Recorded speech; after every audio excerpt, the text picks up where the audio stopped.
Did you know that Cuba sends thousands of doctors around the world every year? The US wants that to stop.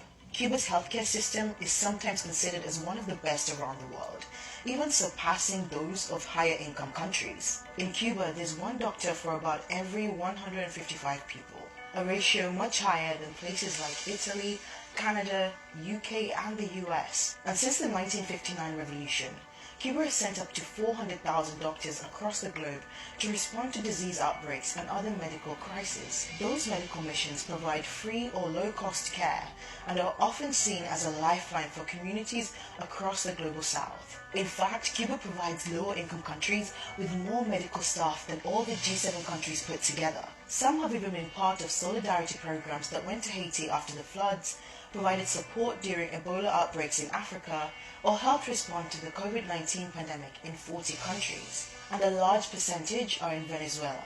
These doctors often work in difficult environments and receive a fixed salary from the Cuban government. Today, there are about 24,000 Cuban doctors stationed in more than 50 countries.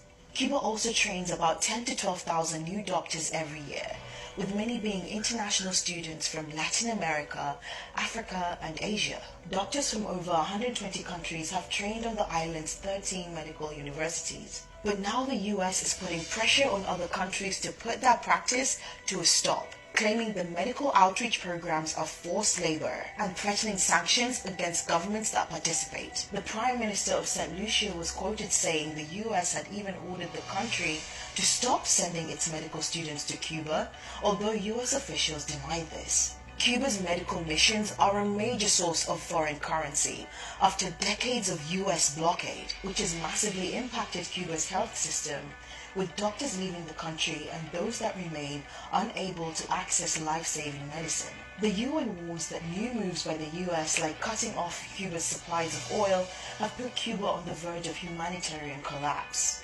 And with the US now obstructing Cuba's medical outreach programs, those impacts could soon be felt far from Cuba and across the global south.